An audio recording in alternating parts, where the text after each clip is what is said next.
Günaydın efendim, hoş geldiniz. Türkmenistan'a da selamlar. Çok tatlısınız, çok güzel mesajlarınız için, beklediğiniz için teşekkür ederim. Değer görmek, beklenilmek, özlenilmek çok güzel. Gaza geliyorum, daha bir motive oluyorum. Şuna şöyle çevireyim, daha iyi olsun. Peki.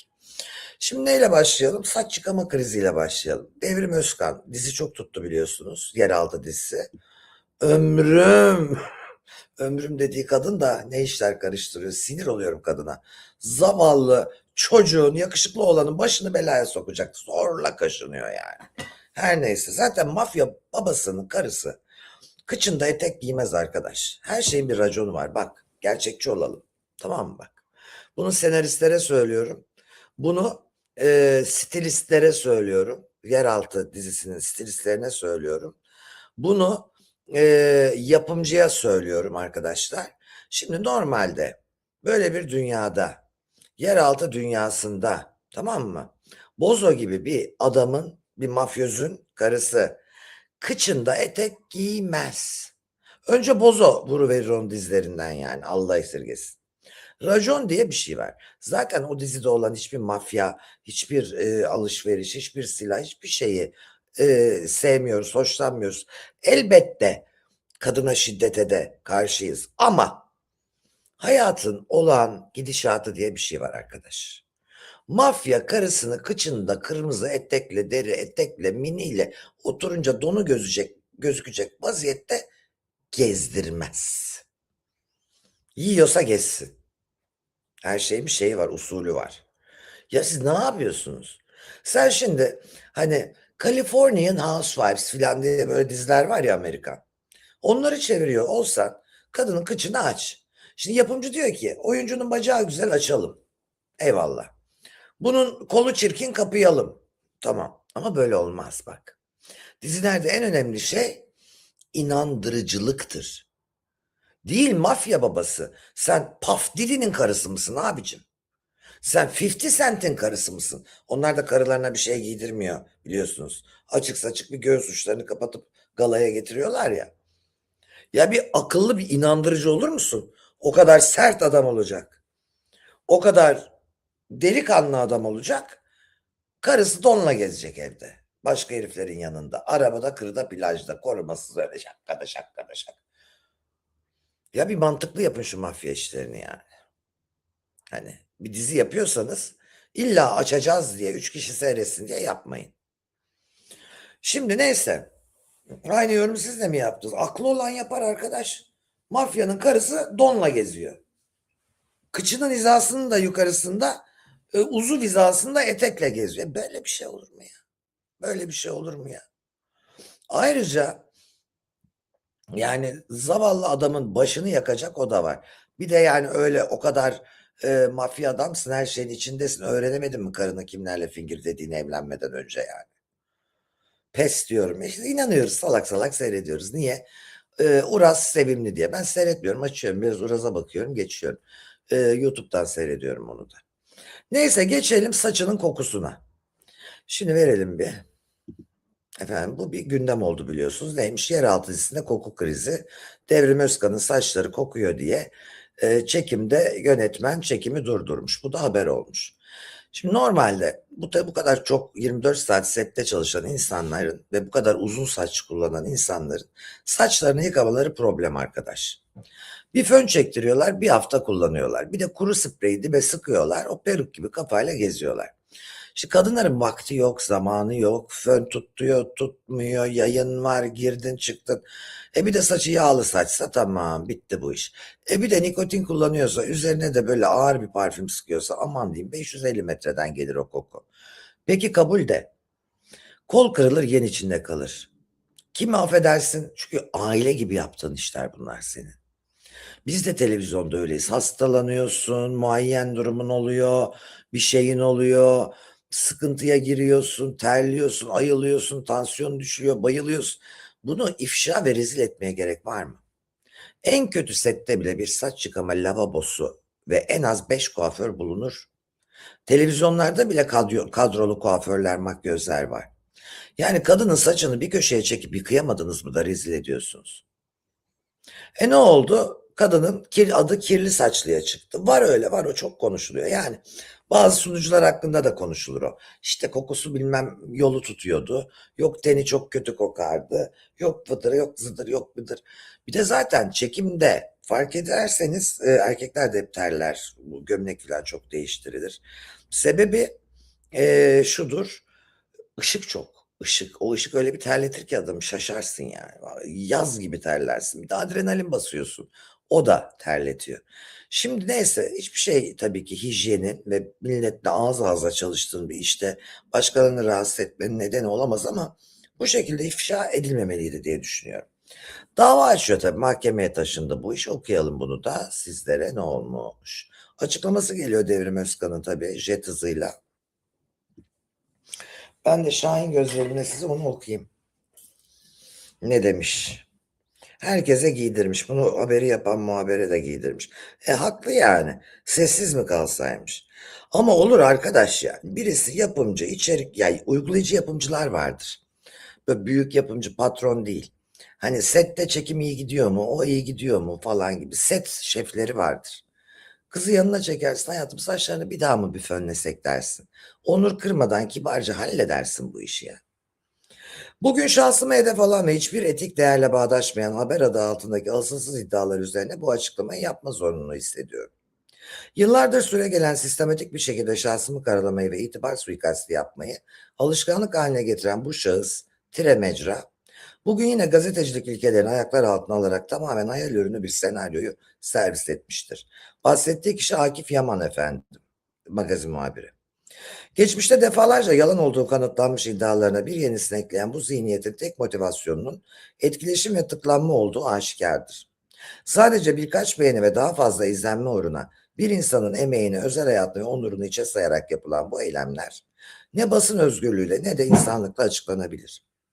Kendi başarısızlıklarını, başarılarının hayatlarını kirleterek örtmeye çalışanlara açıkça söylüyorum. Başkalarının mutsuzluğu ve mağduriyeti üzerinden kurguladığınız o sahte dünyadan kazandığınız her kuruş haramdır. İftira atarak, yalan söyleyerek ve kul hakkı yiyerek elde ettiğiniz o etkileşimler gerçeklerin karşısında tuzla buz olmaya mahkumdur. Sessizliğimizin bir kabulleniş değil, asaletimizden olduğunu anlamayanlara cevabımız, ya şunları tekil konuşun ya. Kanuni Sultan Süleyman mısın? Bizim sessizliğimiz asaletimizden gelir. Siz kimsiniz, hayırdır ya? Devrim Özkan ve müritlerim yani. Devrim Özkan ve ordusu mu? Devrim Özkan ve melekleri mi? Yani siz kimsiniz? Niye çoğul konuşuyorsunuz? En sinir olduğum şey, biz efendim böyle severiz. Bir çoğul şahıs mısın sen? Yani şöyle açıkça, samimiyetle halka geçecek şekilde şunu diyemiyor musun? Sessizliğim bir kabulleniş değil, asaletimden kaynaklanıyor ve cevabım bu kez sadece böyle kalmayacak. Bugüne kadar biriktirilen tüm yalan haberler ve bugünkü son çirkin iddia ile ilgili olarak hukuki olarak hesaplaşacağım. Sonunda zaten kendi de düzeltmiş çoğul açıklamayı. Haklı buluyorum. Burada bu haberi neyine göre yapmış, neresinden yapmış? Kimden almış saçının koktuğunu? Ay ne güzel iltifatlar, hayırlı sabahlar. Sizi canlı izlemek bağımlılık oldu. Daha çok izleyin de daha çok yayın yapayım o zaman. Akşamları kendi kulübümde canlı yayındayım. Şimdi Akif Yaman, yani bu haberi yapan şahısın da şöyle bir açıklaması var. O daha böyle gönül insanı, ozan tadında bir açıklama yapmış. Beni hiç tanımadan hakkımda böyle şeyler yazman doğru değil. 11 yıldır bu mesleğin içindeyim. Çalıştığım menajerler ve basın danışmanları da dahil bu sektörde beni tanıyan herkes bilir ki hiçbir zaman etkileşim uğruna yalan haber yapıp prim kasma niyetinde olmadım. Böyle bir karaktere sahip değilim. İnsanız, elbette hatalarımız olur. Senin de dediğin gibi bu sahte dünyada, kendi dünyalarına sahte demiş hiç olmazsa Akif Yaman. Hepimiz kazancımızı helal kılmak için uğraşıyoruz. Evet, benim de hatalarım var. Zaman zaman fevri çıkışlarım oluyor. İkizler burcuyum. Ama beni gerçekten tanı, tanı diye söylüyorum. Çünkü bu yazıda öfkeyle kustuğun kişi ben değilim. Bana sorarsan habere karşı sitem edebilirsin, sinirlenebilirsin, tepki gösterebilirsin. Bu en doğal hakkın ve buna saygı duyarım. Ama ben doğru olduğunu bildiğim bir bilgiyi dahi iddia olarak verdim. Ha, Akif Yaman da bak aba altından sopa diyor ki saçının koktuğu, kirli olduğu bilgisinin doğru olduğuna emin olduğum halde bak, ben doğru olduğunu bildiğim bir bilgiyi dahi iddia olarak verdim. Burada da geçiriyor aslında. Buna vereceğin tepkini beni bu şekilde insanların önüne atmak yerine hani helal haram hak hukuk diyorsun ya, yorumunu yapmak ve hukuki olarak hakkını arayacağını söylemek olması gerekirdi. Evet, hukuki olarak hakkını arasın. Şimdi Güzide Duran da biliyorsunuz eşi bana yazı yazmıştı. Eşiyle bir iki konuşmuştuk. Çünkü her şeyin iki tarafı vardır. Güzide Duran'ın da eşi bana demişti ki Seda Hanım, teşekkür ediyorum. Tarafsız haberciliğinizi beğeniyorum, izliyorum. Ben Güzide ile uzlaşıp boşanmıyorsam nedeni boşanmamak, onu sevmem filan değil. Nedeni, eğer anlaşmalı boşanırsak bana yaptığı şeyleri ben mahkemeye sunamayacağım. Beni aldattığı erkekleri mahkemeye çıkaramayacağım. Okan Buruk çıktı. İşte o neydi o başkan. Beraber olduğu adam var ya evliyken halen. Ya başka bir başkanın adını söyleyeceğim olacak şimdi. Neyse. Şimdiki sevgilisi manitası hani o evli kadın meraklısı adam. Unuttum ya. Söyleyin adını. Neyse. O çıktı dinlenildi. Bak bu rezillik. Eski kocası bunu istiyordu. Beni aldattı. Beraber oldu adamlar çıksın konuşsun. Beni aldattığının delillerini ben mahkemeye sunabileyim. Yani boynuzu yedim, haksızlığa uğradım. Bir de çıkıp oralarda yalan söylemesin. Niye anlaşacakmışım? Çıksa Fikret Orman, çıksın, konuşsun diyordu kocası. Çok da haklı. Ben de bir kadın olsam, kocam bana etmiş. Hadi Sedoş uzlaşarak boşanalım ama kocam el ele dolaşıyor iki çocuğumun önünde. El alemin karısıyla ağız ağza dudak dudağa tatiller yapıyor. Danslar bilmem neler. Ben çocuklarımı giydiriyorum, okula yolluyorum. Perişan oluyorum. Tamam evliliğin sonunu bir kişi getirmez. Karşılıklı gelmiştir ama yapacaksan gizli yap. Çocuklarını rencide etme, kocanı rencide etme. İş bu hale gelecek. Tamam tatlım uzlaşalım mı diyeceğim. Hayır. Rezillikleri bir görülsün isterim açıkçası yani. İkinci olmasam bile isterim. Ne uzlaşacağım kardeşim? Adam da öyle yaptı. Ne zaman ki işte karısının onu aldattığı adamlar filan dinlendi mahkemede ondan sonra boşadı. Onun zaten barışmama nedeni buydu. Şimdi o da bana dava açmış mesela. Bir de bana hatırlıyorsanız Mert Vidinli de bana dava açmıştı. 9.000 lira istemişlerdi. Ben de dedim ki ulan ne davayla uğraşacaksın? 9.000 lira uzlaşma devlete gidiyor. Sen devlete 9.000 lira verirsen senle dava açılmıyor. Lanet olsun dedim vermiştim. Ben o 9.000'i verdim. 3 gün sonra Mert Vidin'in hakkında yakalama kararı çıktı. Sonra da tutuklama kararı bak. Şimdi Güzide Duran Türkiye'nin bütün gözü önünde bunları yapıyor ve ben sadece bunları tespit edip söylüyorum arkadaş.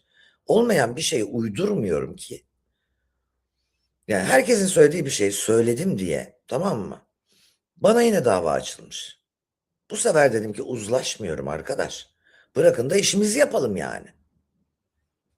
Ben Güzide Duran bu altı yemiş söyleme. O bunu yapmış konuşma. Mert Vidin'i şöyleymiş anlatma. Ne olacak o zaman? Yani ne yapacağım ben? Baklava falı mı bakacağım burada? Ne anlatayım ben size yani? Yani bir şeyin bir de ben daha bildiklerimin %1'ini konuşuyorumdur burada. Hani gerçekten ben özel hayatımda bile yanıma gelip benle tanışan samimi olan dostlarıma bile ya bak hakikaten bu da böyle bak ooo diye anlatmam. Davalık olduğum benim hakkımda kötü konuşan insanı bile gömmem. Nelerini bildiğim halde. Her şey insanın etiği kendine ya. Şimdi bakalım Güzide'yle ne olacak? Abiciğim ben haber almışım. Kocam benim haberciliğimi beğeniyor. Bana yazmış. Ben de onun ağzından o haberi okumuşum. Yani yalan da değil. Evliyken bir adamla el ele gezdiğin. Şimdi ben niye şimdi acaba ceza göreceğim yani? Tövbe estağfurullah. Efendim Selahattin Paşalı seti terk ederken bavuluna eşyalarını koymuş. O görüntüyü çekmişler. Ya ne var bunda? Hepimiz ben de bavulla gidiyordum. Kulisede eşyalarımı koyuyordum falan. Şimdi benim arkamdan konuşan bir aklı kısa şöyle demiş. Seda kulisinde soyunuyordu. Evet. Kulis soyunmak için zaten. Sabah 5'te kalkıyorum. İşe böyle gidiyorum. Tamam mı? Ekrana çıkacağım güzel kardeşim. Soyunup göğüs uçlarıma püskül takıp koridorda mı koşuyorum? Soyunma odam orası benim. Soyunma. Soyunuyorum. Tiril tiril ütülenmiş gömleğimi giyiyorum. Altına eteğimi giyiyorum. Topuklumu giyiyorum. Çıkıyorum arkadaş.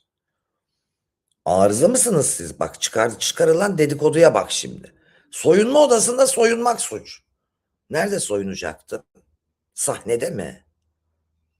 Yani bak hakikaten bazı gerizekalıların çıkardığı dedikodu. Ah Seda soyunuyormuş.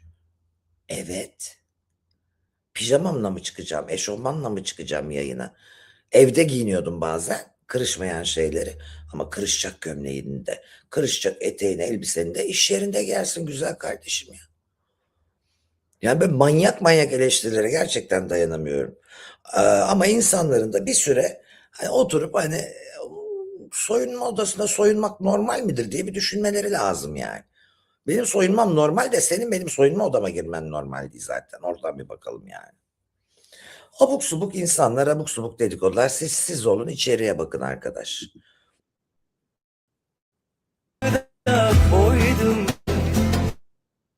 Ne olmuş? Eşyalarını almış gidiyor.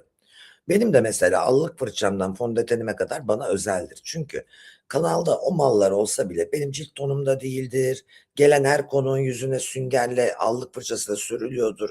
Ne yapayım yani kendimi? Cilt kanseri mi yapayım abicim? Kendime göre ürünümü alırım önüme koyarım. Fırçalarım ayrıdır. Yani böyle de olması gerekir. Ama ben saçının briyantini 15 liraydı o zamanın parası da şimdi 150 lira olsun. Patronu aldıran biliyorum yani. 150 lira kendi saçının briyantinine vermiyor. Benim saç spreyim bile saçıma göre bendedir. Kıyafetlerimi genellikle kendim satın alırım. Çünkü zaten yakıştığını düşünüyorsam benim olmalıdır. Hani gidip sponsor giymem çünkü sponsor kendi tarzsız ve stilsiz her kıyafetini gösteriyor. Kıskanmak benim hayatımda gördüğüm en saçma diziydi. Kim beğeniyor onu bilmiyorum. Yani sadece herkes birbirinin eşiyle beraber olduğu kardeş kardeşe girdiği için değil. Ya saçmalıklar açılımı, diyalogsuzluklar çılgınlığı, iletişimsizlikler kaosu olduğu için berbat bir diziydi. Şimdi bizim meslekte beşer şaşar diyoruz ya, şaşan bir beşer göstermek istiyorum. Formula 1 biliyorsunuz meraklısına çok önemli bir olay. Gel yavrum. Yılın en önemli olaylarından biri. Formula 1'de iki tane aklı başında insan röportaj yapıyor ve kameraman onları çekiyor. Röportaj yapanlar böyle ileri doğru fıtı fıtı fıtı fıtı yürürken kameraman bu. Kamerayı gözü zannediyor herhalde. Normalde şimdi bizim yanımızdaki erkeklerin de bazen gözü kayar. Şimdi her erkek bir kadına, güzel kadına bakar. Şöyle bakmak var güzel kadına. Bir de şöyle yolcu etmek var. Yanında değil kız arkadaşın, karın, normal bir kadın varsa bile bu ayıptır abi. Çaktırmadan bakmayı öğrenin şu kadınlara yani. Bak bakmayın da demiyorum. Öküz gibi bakmayın diyorum böyle. Nereye yolcu ediyorsun? Şimdi kameramanın da gözü kayıyor. Çok güzel bir kadın geliyor. Bana göre kadın dediğinin tarifi geliyor yani. Aslan gibi. İster çayıra koş, ister sapana koş, ister güreştir, ister koştur. Aslan gibi bir kadın geliyor. Kameramanın da gözü kayıyor tabii. Kameraman ne yapıyor o gözlerle böyle kamerasını da götürüyor. Orada röportaj yapanlar kalıyor arkadaş. Ama güzel kadın çatır çatır çıkıyor görüntüye. Ben de olsam güzel kadını seyrederdim valla. Buyurun. The job that she done over the winter was not what we were expecting. No, but I mean, not everyone is going to get quicker over the winter. Not everyone's going to be fighting for wins. It's just the way the sport is, and sometimes teams don't quite get it together. But it's a little bit surprising. One, because the trajectory over. İzleyen yönetmen de gülüyor yani. Bak şimdi kameramanın normalde konuşan, röportaj yapan çifti takip etmesi lazım. Buradan kafayı kırmış ben de bakarım bu nedir? It stacks up though. The job that she done over the winter was not what we were expecting. No, but I mean, not everyone is going. Dünyada kaç tane böyle güzel bir kadına rastlayabilirsin? Görmüşken bakacaksın arkadaş. Ben de kadın olarak bakarım helal olsun yani. O abla çıkınca zaten bizim kameramanlar herhalde kamerayı falan düşürürdü yani. Yine bu adam sadece şöyle hafif bir uğurlamış. Nefis bir kadın. Kadın gibi kadın. Hani böyle çok zayıf, çok şey falan değil yani. Hem yapılı hem adeleli hem şey. Kadın gibi kadın. Benim zevkim öyle bir kadın yani. Arkasından bakanları da çekmiş. Ha, Bu arada yönetmeni de montajda gülüyor kameramana. Ulan ne yaptın filan demiyor yani. Hani artık kadın o kadar güzel ki yapacak bir şey yok diyerek gülüyor. Bu arada Cem Yılmaz yeni yaşını kutladı ve topluma 53 yaşıyla ilgili bir mesaj yolladı. Vererek. Alttaki yazıyı da okuyalım. Ben hep diyorum ya, sevdiklerinle yaşlanmak önemli iştir. Bu arada Cem Yılmaz rejime girdi ve zayıfladı. Zannediyorum yeni filminin çekimleri için. Bu arada dün Cem Yılmaz'ın filmlerini komik bulmadığımı söyledim de çok komik bulduğum bir karakteri var. Nazlı karakteri Erşan Kuneri'deki. Sevgili Çağlar oynuyor onu. Onun hastasıyım yani. Onu çok komik buluyorum. Nazlı'yı hatırladınız mı? Köydeki öğretmenin kızı. Çirkin olan. O Nazlı bence en iyi yardımcı kadın oyuncu ödülünü almalıydı yani. Şimdi ya o kadına bakılır arkadaşlar yani. Bir de bana hemcins kıskanıyor diyorlar. Yok ya, böyle bir kadın yok. Şimdi ne demiş sevgili Cem yaş gününde, bir dakika. Ay Cem. Mesaj vermiş topluma. Nazlı ya. Nazlı kesin ödül almalıydı Erşan Kuneri'de ya. Yani duygularını açıkça ifade eden köy kızı.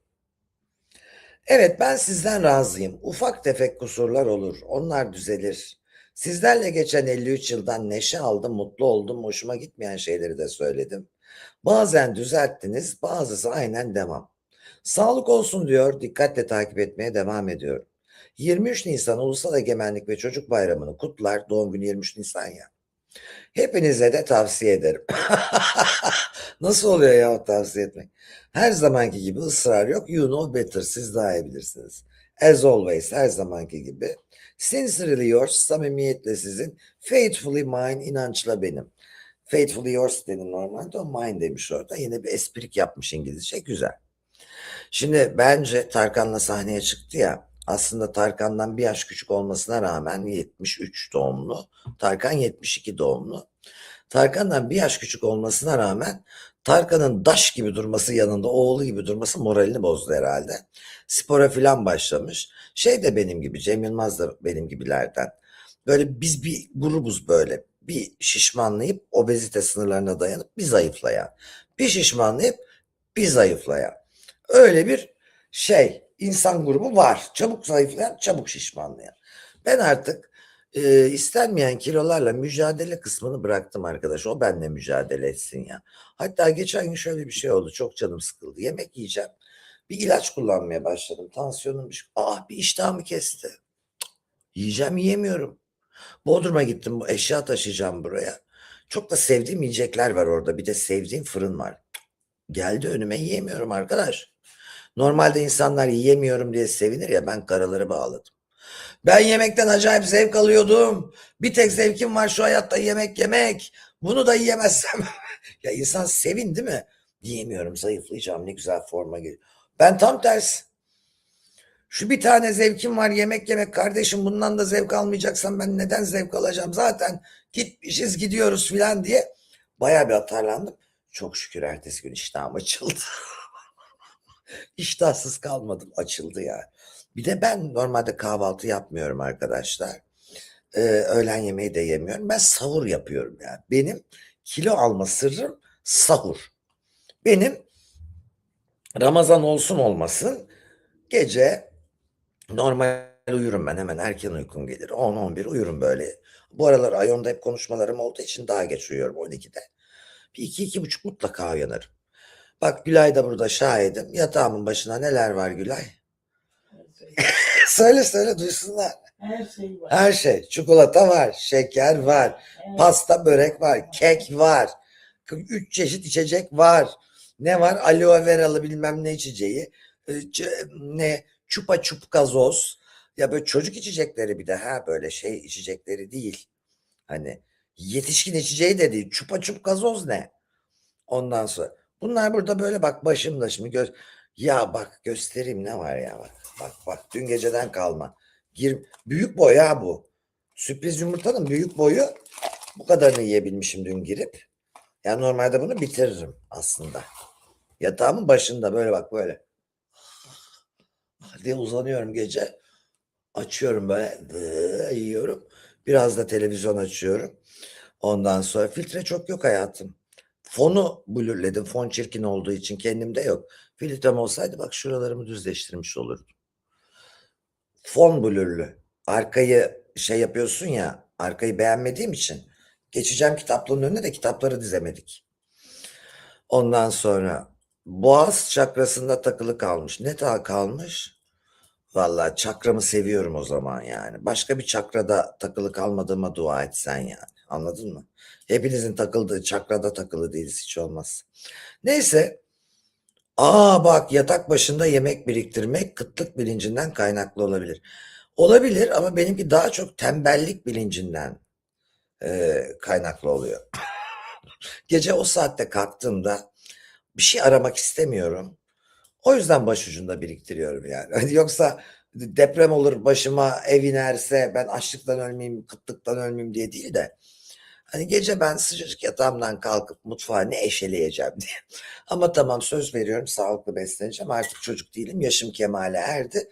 Bunun suçlusu anneannem ve dedemdir rahmetli. Allah gani gani rahmet eylesin. Çok şımarık bir çocuktum. Hiç yemezdim. Gizli sarılık geçirdim böyle zafiyet. İnanmayacaksınız ama evet. Beni Hacı Bey lokantası vardı Ankara'da bak. Benim yediğim şeyleri sayıyorum. Her öğlen mi gider İskenderci'ye? Her öğlen. Atatürk Orman Çiftliği dondurması vardı Ankara'da. O. Bir de çikolata. Onun markasını hatırlamıyorum. Bunun içi dışı, üçü dışında bir şey yemezdim. O kadar çok yemek yememek için böyle tutardım yüzümü bak. Halen yemekleri o yüzden ön dişimle çiğniyorum bu yaşımda. Yani anladınız mı? O kadar şımartılırsan bu yaşta da yeme bozukluğun olur tabii. Ama yok yani hayatımın o kadar çok dönemi rejimle geçti ki ekran yüzünden. Bırakın salayım arkadaşlar. Ne zaman ben salacağım yani şu yaşta salmayacaksam? Değil mi? Ne zaman? Mezarda mı? Mezarda zaten hepimiz ne olacağız? Bak Gülay da rejime girmiş. Şimdi ben güzel bir yer sofrası aldım. Ve şey takımı aldım. Bak şey de getirdim. Silikon örtü de getirdim hamur açmak için. Ha. Bütün seti tamamladım. Ravioli yapmak için kalıp da getirdim. Gülay rejime girmiş. 6 kilo vermesi gerektiğini düşünüyor. Beli ağrıyormuş. Ben şimdi onu öğlen tabii mantı yapacağım. Bozacağım rejimini. Yani şunu demeye çalışıyorum. Bu yaşta rahat etmeyeceksek ne zaman edeceğiz? 3 kuruşluk sağlığım kaldı. Onu da bozayım. Rejime girerim. Yanlış mıyım Gülay? Ya tabii ya. Hepimiz öldüğümüz zaman kaç günde iskelete dönüyoruz? Merak etmeyin hepiniz sıfır beden olacaksınız. Gülşen'den bile zayıf olacaksınız. Bir deri bir kemik değil deri de kalmayacak. Sadece kemik kalacaksınız. Buna çürüme diyoruz. Yani öyle bir eriyeceksiniz ki o toprağın altında. O yemediğiniz gofretleri, tatlıları, mantıları, kebapları düşünün. Ya ben öyle mi diyorsun? Ben her şeyle mutlu ediyorum kendimi bebeğim ya. Dünya zevkleri bana çalışıyor. Sen niye bana kendimi bunlarla ediyorsun, başka mutlu olamıyorsun diyorsun. Gayet mutluyum. Hatta sizi de mutluluğa davet ediyorum. Şöyle davet ediyorum. Bizim Ayon Kulübü hep söylüyorum. Akşamları 2 saat orada benim konuşmalarım oluyor. Hep de benim değil tabii. Çok süper hocalarımız var. Onların da oluyor. Birileri de tütünü bırakmış bunalıma girmiş ha. Şimdi her şeyin başı stres arkadaş. Sen bunu bir öğren bak uzun yaşarsın. Bu kulübe üye olursanız haftanın her günü bir Zoom toplantısı, müthiş Türkiye'nin, Amerika'nın, İngiltere'nin, Hollanda'nın her yerinden üyeler. Kaçırdığınız internette özet, süper bir dostluk WhatsApp grubunda. Dayanışmaya dönüştü artık, kardeşliğe dönüştü. Bir gün yayın yapmasak özleşiyoruz. Başvuru için ya burayı doldurun, ben arıyorum bizzat, bugün de arayacağım. Ya da direkt bu sayfanın başında özgeçmişimde bir telefon numarası yazıyor. Mavi resmimin altında. Oraya da başvurabilirsiniz. Her zayıf güzel değildir, her şişman çirkin değildir diyorum size. Yiyerek mutlu olunmaz sadece, kendini kandırma. Salih sen nasıl mutlu oluyorsun? Başka şeyler mi yiyorsun çok? Hiç mi yemiyorsun, hiçbir şey mi yemiyorsun? Salih mutluluk sırrını söyle. Salih almak istiyorum ben. Ben oğlum benim mutluluk kaynağım mı yok? Benim kadar arıza kim var? Gittim Bodrum'dan 2 tavuk bir horoz getirdim kendime. Bak sabah 2 tane yumurta topladım kümesimden. Benim böyle mutluluklarım da var yani. Kimin kümesi var aranızda? Benim var. Hem de tavuklarımın adı Hıdır, Sevtap ve Afitap. Hıdır horozum. Bunlar da küçük yumurtalarım çünkü süs yumurtalarım bunlar. Dünyayı da gezdim, halen de gezerim. Tekne işlerine bayılırım. Deniz, minik bir teknem var. Küçük gezi kayayım, teknem yat anlamayın ha. Onu arkadaşlarımı doldururum, çıkarız balığımızı tutarız, içinde ızgaramızı yaparız, taze taze çıkardığımız gibi yeriz. Yani benim hayattan aldığım zevkler var. Sadece barda, pavyonda, piyasa yerlerde, eller havaya falanlarda değil yani. Kümesimden yumurta alırken sabah ilk iş koşuyorum. Geliyor mu sesi bak Hıdır'ın? Hıdır her saat ötüyor, öyle bir sorunu var. Ay bir yumurta bulsam coşuyorum yani. Dünyalar benim oluyor, sanki bakkalda yumurta yok. Ne bileyim, köpeciklerim de öyle. Ya şimdi göstereceğim onları size. Bak fotoğraflarını çekip hemen yollayayım mı size bak. Maşallah diyeceksiniz ama, tamam mı? Hemen bir kamerayı açıyorum. Şu görüntü kimi mutlu etmez bana söyleyin. İnşallah. Şimdi yayınlayacağım. Lütfen birbirinizin mutluluğunu kıskanmayın. En tehlikeli şey bu arkadaşlar. Gerçekten bırakın kim nasıl mutlu oluyorsa olsun. Kendi değerlerinizle, kendi düşüncelerinizle onları kendinize benzetmeye çalışmayın. Siz kendinize benzediğinizde ne oldu? Yani siz kendinize benzediğinizde ne oldu? Tekne değil be, kayık diyelim ona ya. Ne teknesi, kayık desen. Geliyor benim çocuklarım. Maşallah demeyi unutmayın. Ah benim kuzucuklarım. Allah ömür versin sizlere. Vallahi billahi ya. Bakın, hazır mısınız? Benim nasıl mutluluklarım olmasın ya? Benim nasıl mutluluklarım olmasın? Ha? Bunları seyretmek bile bana mutluluk. Zerrelerime işliyor. Anladın mı? Gözlerim doluyor onlara bakarken. Allah huzurlarını bozmasın. Allah bana onlara bakacak sağlığı, sıhhati versin. Maddi manevi imkanı versin. Onları koklamak yeter bana. Canlarım onlar. Ben mi bir tek yemekten zevk alıyorum? Bunu genelde yiyemeyenler söylüyor herhalde. Hiçbir şeyi yiyemeyenler söylüyordur herhalde. İyice bir yiyemeyen rejime girenler söylüyordur her türlü bu lafları diye düşünüyorum. Buna biz aramızda gergin bacı sendromu diyoruz efendim. Lafımı ortaya koydum, anlayan anladı, anlamayansa olduğunu zannetmiyorum. Azıcık şu kadar haklı olan anlar. Neyse, kedilerimden hiç söz etmiyorum. Onların yukarıda evi var. Gökdeleni falan var. Bir şey diyeceğim. Ayon'a beklerim. Dediğim gibi bu şeyi doldurun, formu, ya da direkt arayın. Ben kendim arıyorum, size geri dönüş yapıyorum. Saçma sapan numaralar yazmayın. Numaranızı tanımadım diyecekseniz hiç yazıp beni yormayın, geri aramayayım. Hani tanımadığınız numaraları açmıyorsanız mafya babası mısınız? Niye? Hep onu merak ederim. O yüzden gelin, çok güzel, eğlenceli bir şey öğrenmeden uyumayalım ve kendimizin en iyi hali olalım. Bu dünyaya mutlu olmaya gelmedik. Kendimizin en iyi versiyonu olmaya geldik. Hoşça kalın, sevgi ve saygımla. Bir de böyle eşten dosttan bıktıysanız, yakın arkadaşlarınızdan, toksik ilişkilerden sıkıldıysanız gelin, size bir şey veren yeni dostlar edinin. Hoşça kalın efendim. Öpüyorum hepinizi.